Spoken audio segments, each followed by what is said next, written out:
cho mây sen đi ta mưa cô chi sẽ nơi ang nghe sẽ đi ca mừng mưa mai nghe ta chân đang mơ sóng lên ngoài gò ô chung như những gì ấy cả anh như có đâu về tôi chẳng ai nghe cô máu đã rơi xa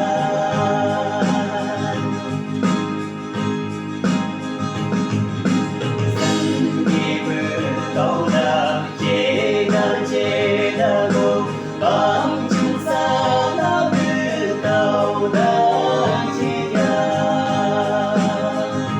dù gì bỏ quay lại